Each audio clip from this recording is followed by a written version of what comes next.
Julius. Puts up a three. Yes! And a goal!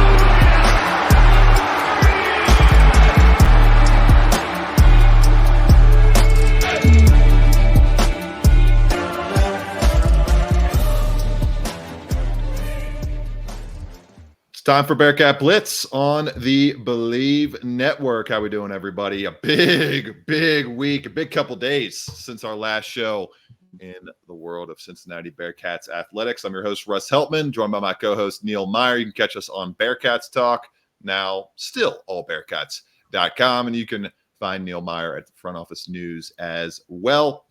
Catch us on YouTube, Spotify, Apple, wherever you get your podcast. You get us on YouTube, Talking Cats with Russ Heltman, for the full show in visual form and audio form as well, and just the audio medium on those podcast platforms. Had big week for both basketball teams. A 5-star top 6 commitment in the class of 2025 for Katrina Merriweather and the UC women's basketball outfit. Dee Alexander, Purcell Marion star from, 2-3 miles up the road from Clifton. Purcell Marion is very close, and she is staying even closer to home in her college journey, picking the Bearcats. We'll talk about that in segment 2. We start the show with Connor Hickman inking his choice to be for the next stop in his college career, going to the Bearcats along with Arrinten Page. They couldn't get him last year in the recruiting ranks, but they got him this year in the transfer portal ranks. He comes over from USC after going there with Isaiah Collier,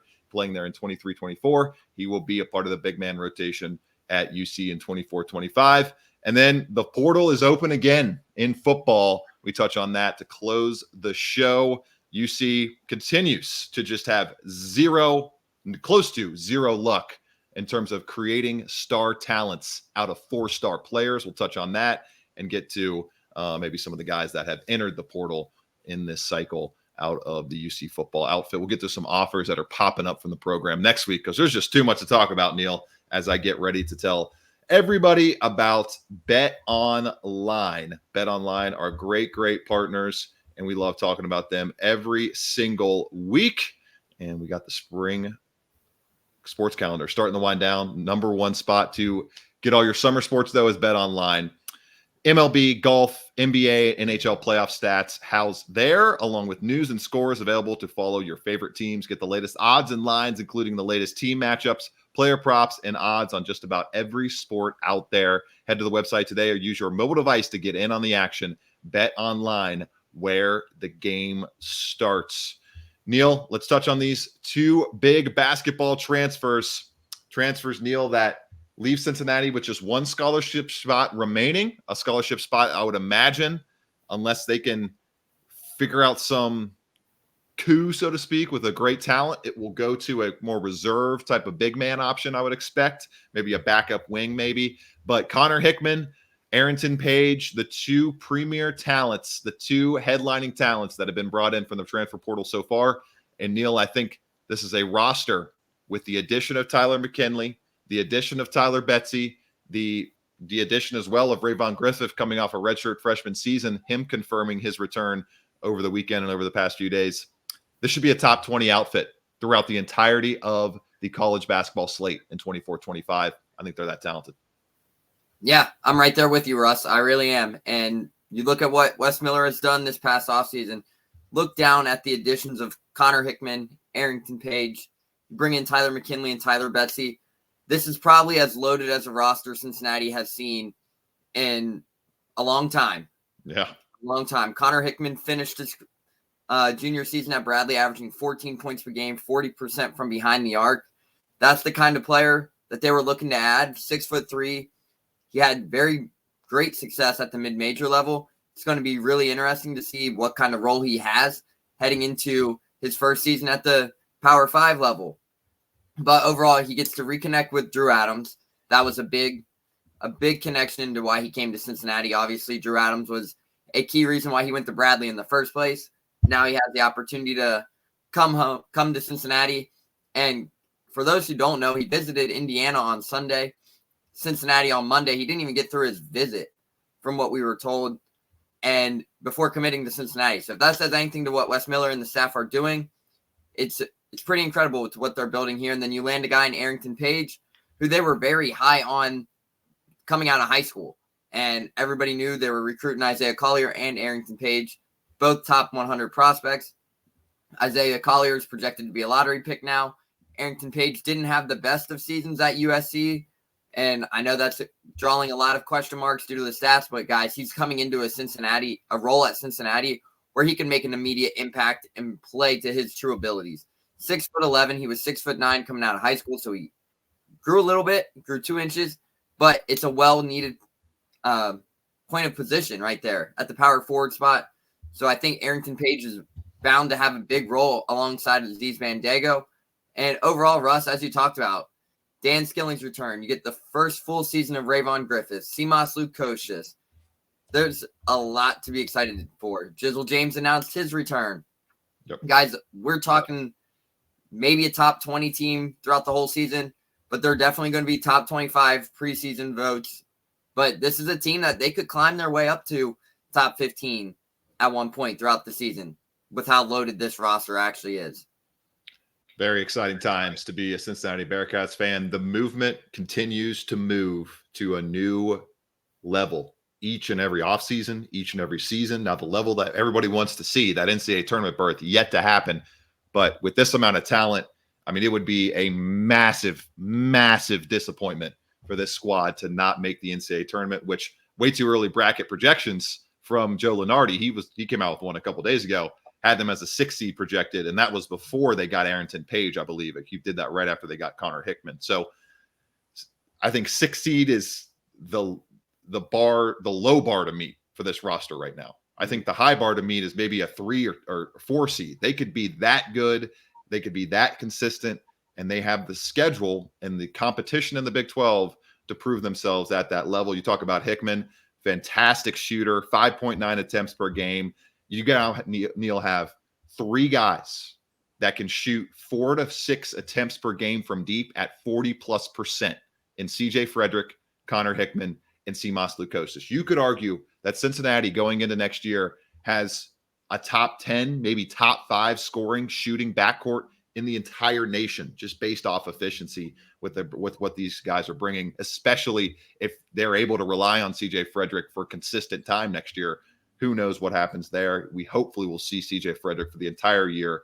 Would love to see him get some injurylessness consistency going in his career. Hickman ranks 72nd among all transfers in the entire portal. So that's a big get for Cincinnati and helps replace some of the size you lost from John Newman on the perimeter there. And then Arrinten Page goes from 6'9" to 6'11", still keeps all of his athleticism at that. Neil, you mentioned the stats. They're not going to wow anybody. 3.1 points, 2.4 rebounds per game, but just 10 minutes per game at that. Just 10 minutes. So that really extrapolates out to, per 36, that's almost about 10 points per game and nearly 8 to 9 rebounds. He's a force on the glass, can play in 2 big lineups, I think, possibly, especially if that jumper continues to develop this offseason in Cincinnati. He could play alongside Aziz Bandago in my eyes. Posted 16 corner threes last year and shot 57% on corner threes. I think he took about 8 to 9 of them throughout the season. So not a lot to gauge from that, but 31.2% on 16 total threes. So was willing to take them. Posted a 3.4% block rate. Very strong there. Is a guy that is efficient. Both of these guys are efficient players. They know what shot diets they should be taking. They're not going to get mid-range heavy. They're not going to get run and gun heavy. They're not going to get hero ball heavy. They're going to fit into the system at Cincinnati, and I think be a seamless fit at that. This has been an A cycle so far for me, transfer-wise, Neil. I love what they've done, especially when you think about the big man situation that they had to solve, not only for this season, but get a bridge together for the next couple seasons. And they do that perfectly, Neil, with a guy that they're already super familiar with. You don't have as many question marks as you would normally from a guy in the transfer portal. You're a little bit more comfortable, I'd imagine, with what you're going to get out of Page going into 24-25, as opposed to what you expected to get out of Jamil Reynolds going into 23-24, just based on, we know Page has 3 years of eligibility left, and he's going to be playing. There is no question mark about that. So so far, great stuff for the Bearcats. Great stuff for Wes Miller. I don't really have any criticism to lay out here. And when we look at the overall layout of the roster, they have one scholarship remaining. Looks like they're maybe targeting another big man, and they are in contact. Most recently, I saw with UC Santa Barbara, efficient player, top 27 field goal percentage mark in the country at 14.5 points per game, and Johan Traore. Neil, if they got Traore as a part of this big man rotation, this is a top 15 team. No ifs, ands, or buts about it. I think that's a little bit pie in the sky. That's a little bit dreaming too big there. Possibly that happens, but more than likely they get more of a rotation type guy to fill in there. Regardless, great job by this coaching staff. Great job by Wes Miller. One scholarship remaining, and you got at the point guard position, Day Thomas, Jizzle James entrenched. That's going to be a rotation again, I'd imagine, with Connor Hickman slotting in there a little bit. Played a little bit of on-ball point guard last year at Bradley. CJ Frederick, Rayvon Griffith, all those guys can mix it at shooting guard. You got Lukosius as your main starting wing to go with Daniel Skillings as well on the wing. Josh Reed there, Tyler Betsy filling in. Tyler McKinley, still your lone power forward. So we'll see if they add a power forward there, a true four, so to speak, out of the portal to close things. And then Arrinten Page and Aziz Bandago, your two bigs as of this recording. Great stuff, Neil. And to close this basketball jaunt, I should say, before we get to your thoughts on Dee Alexander, 5-star committing to women's basketball, how about Victor Lakhin? Going to Clemson, going to an NCAA tournament team, stay it in the power conference level, and I think should have a decent chance to really cement his college impact with the Clemson Tigers. It was cool to see Vic get that opportunity down in the ACC. Yeah, absolutely. And guys, it was no surprise that Vic found his footing at another Power 5 conference. It really wasn't. I mean, you look at what he did at Cincinnati. He was one of Cincinnati's most efficient players for not only this season, but last season as well. Sometimes just needed a fresh start. I think that was the situation here. But guys, it's no surprise he found his footing at the Power 5 level. And it's great to see that he ended up at Clemson, especially with the run that they had. But knowing how close him and John Newman are, I'm kind of curious myself at how those conversations went that's around. A good point. Yeah. Because of John spending time at Clemson. But overall, Vic was hearing from a lot of Power 5 schools. So to see him end up at Clemson, I think it's a great opportunity for him. I'm really excited to see what he will be able to do, but find his footing down there in Clemson and see what happens. But overall, you're extremely happy for a guy like Victor Lakhin to find his new home at Clemson. And Brad Brunell, he's been there for years. Yeah, he's been there since 2010. So he was the same head coach that John Newman had at Clemson. So he would have been able to give Vic a lot of key insight into how Brunell runs his program. And congrats to him too. He's done a good job there. Finally broke through and had a decent run in the NCAA tournament with the Clemson Tigers. And maybe we'll see them have success with Victor Lakhin as well. Women's basketball team projected to have a lot more success in the next 4 to 5 years than they had in the past 4 to 5 years, especially with the addition of this latest 5-star talent. We'll get Neil's thoughts on all of that, breaking down Dee Alexander's commitment after these messages on Bearcat Blitz.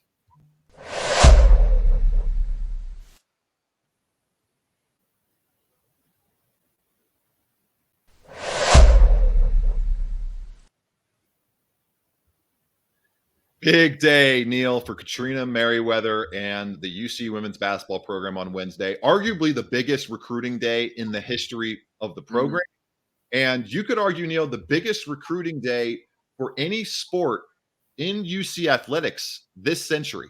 I mean, this commitment is up there with getting Oscar Robertson back in the 60s, getting Kenyon Martin back in the 90s. This is that impactful when you think about Dee Alexander. And on top of that, the fact that she is a local player, they're able to keep the 5-star Purcell Marion, 2-time Ohio Miss Basketball winner, in her home city. She's already set the OHSAA women's basketball points record with 1,896 points in her career, and she should be a fantastic, fantastic part of this program, ranked 6th nationally by ESPN. Neil, huge day for Katrina Merriweather. They got their big fish. They got their stamping recruit in their first true cycle. We're calling it because we don't count the first we don't count the first actual recruiting cycle as your first true cycle when you're also having to hire staff you're having to just run around with your head cut off like a headless chicken. It's all crazy. This is the first true run at getting talent for Katrina Merriweather in the Big 12, and she's showing why Cincinnati was so eager to hire her away from Memphis last offseason. Yeah, and Russ, this is a program-changing commitment. Yep. It's something that she might be the highest-rated recruit to ever come to Cincinnati in any sport. But the matter of the fact is, a top 6 player in the country who plays for the number 1 AAU team in all of women's basketball in the West Virginia Thunder, finished her junior season, Russ, where she sealed consecutive Ohio Miss basketballs with 18 points per game, 8 rebounds, 4 assists, and 2.5 steals per game. Guys, this is a huge moment for Katrina Merriweather and this staff. And once they took the job at Cincinnati, they were locked in from day one on keeping Dee Alexander here in Cincinnati. And it was an extreme priority. And number 1 target, the big fish, Russ, stays home to Cincinnati. But first, let's talk about the commitment video. The commitment video for Dee Alexander was fantastic. Not only did it say that she wanted to stay home for her city, but her family wanted to stay home for their city. So it was a very well done commitment video. But Russ, things are trending in the upward direction now, because you're looking at what Katrina Merriweather has been able to do on the recruiting trail throughout her time as a head coach in Division I. But this is the biggest commit out of all. A top 6 player wins the recruiting battle, because, guys, Dee Alexander had over 40 offers right now sitting to this date, but she chose the Bearcats over reigning national champions South Carolina, Notre Dame, UConn, LSU, Tennessee, Ohio State, Illinois, USC, you name it, she had an offer from it. But a 6'1" combo guard, Russ, who can score at an elite level, can defend 1 through 5.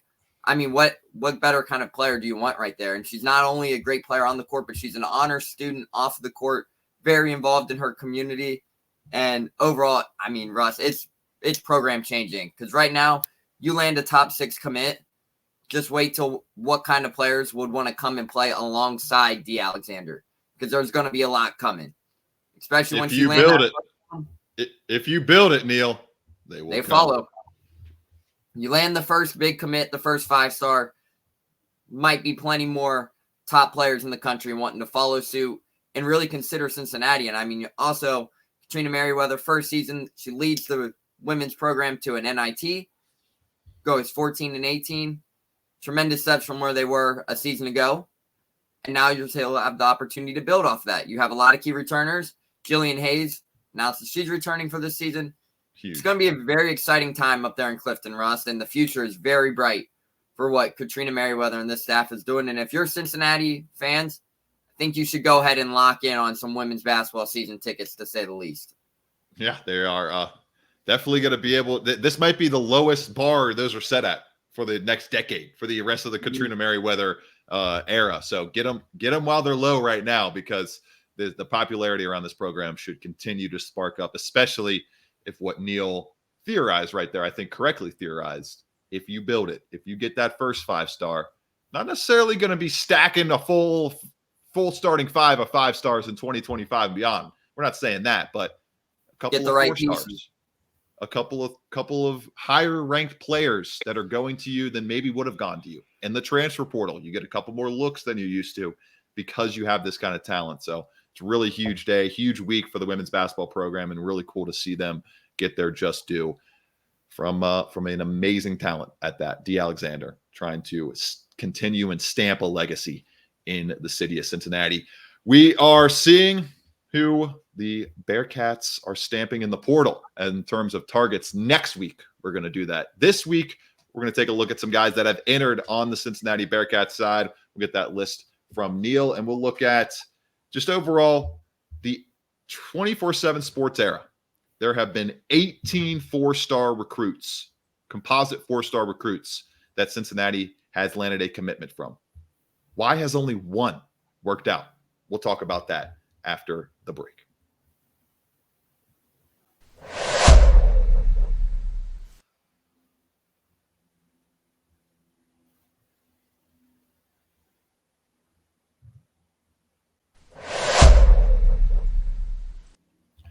Back for the final segment here on Bearcat Blitz. I'm your host, Russ Heltman. He is my co-host, Neil Meyer.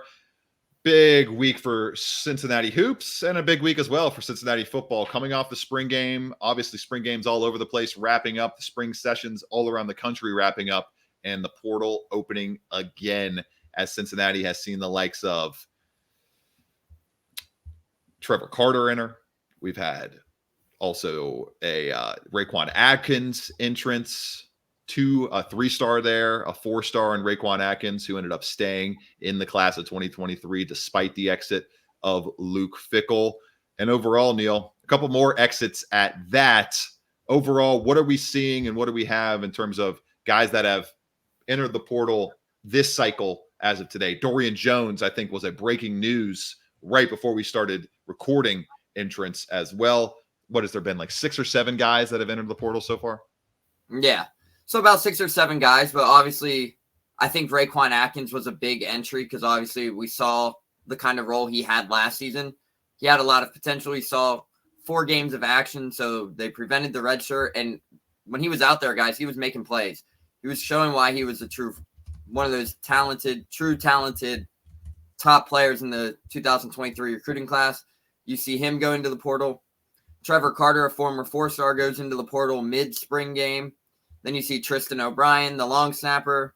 Dorian Jones goes in right before we film this, according to some reports on social media, which is a big loss because obviously he had big success there with Scott Satterfield. Spent 3 seasons with him at Louisville before coming to Cincinnati.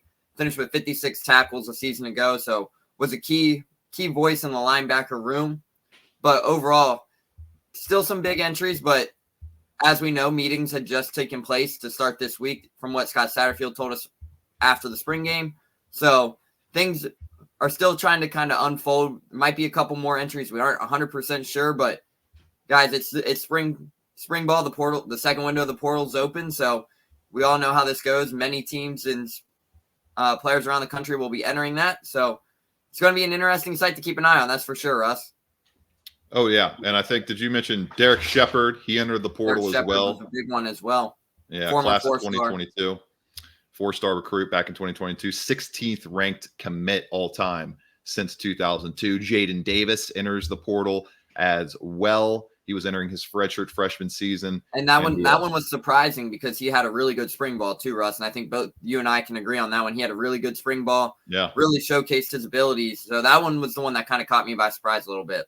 And then Atkins, he started that last game of the year, right? Last year, Kansas game, mm-hmm. He was out there starting. Last 3, if I remember right. Last 2 or 3. He played a lot in the last month or so to speak. So definitely interesting. And I think we get to the head-scratching part here now, Neil, where if you just go look at the 24/7 Sports all-time commits for Cincinnati, like I said, there's been 18 4-star commits with Samaj Jones rounding out that group as of the 4 stars and above, lowest rated 4-star composite player to enter the program since they started getting these guys back in 2002. What is the issue? What has gone wrong here?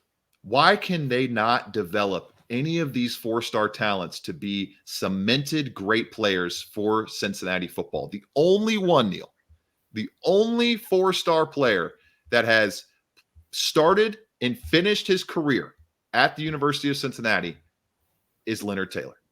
That is the only one so far. Some chances for hits still out there in terms of Brady Drogosh. Maybe he becomes an impact player at the linebacker position, but he's already switching positions. He's not going to be an impact 4-star quarterback on this program. Evan Prater, the number 1 rated all-time commit for this program. Maybe he ends up being a hit at wide receiver. It's just brutal. I feel so bad for him that he couldn't be out there at all during the spring, was dealing with a lower body injury and just was not able to get those valuable reps as a burgeoning, learning wide receiver now. He has also switched positions as a 4-star former cornerback.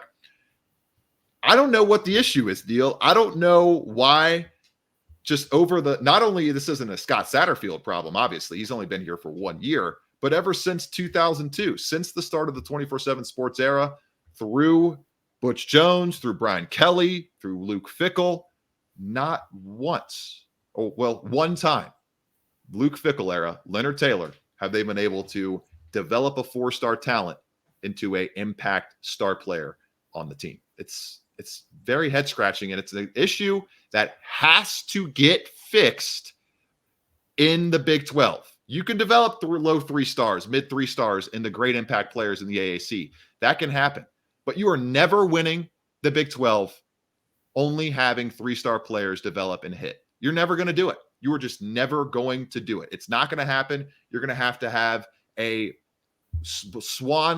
black swan-like event where TCU had a couple years ago, where they were able to have the COVID years match up with some of their best players to go with Max Duggan and go on that magical run where they still had to win what, Neil? 7 or 8 one-score games to win the Big 12. The stars matter in the power conference levels, especially when you get to the top of the power conferences, so much more than they matter in the AAC and the group of 5 conferences behind them. This is an issue that has to get fixed, and they have to start hitting on some of these 4-star players, or else it's just the talent level is not going to be high enough to win Big 12 titles like this program's goal is. Yeah, absolutely, Russ. And I think you hit the nail on the coffin there. You have to find ways to develop these 4-star talents. If you're able to bring them in, you have to find a way to keep them and develop them. And obviously, we've talked, you can see the 3 stars, you can see the high 3 stars, you can develop those guys. But this is the Big 12. It's one of the best conferences in all of college sports. We see it on the basketball aspect of things, but football, it's one of the top tier conferences. You have the SEC, the Big 10, and the Big 12 all right there fighting for spots every year in the college football playoff. So overall, got to find a way to keep these guys and build them. I mean, you mentioned a guy like Brady Drogosh. It's going to be interesting to see how he transitions to this linebacker position and how he adjusts to a position change.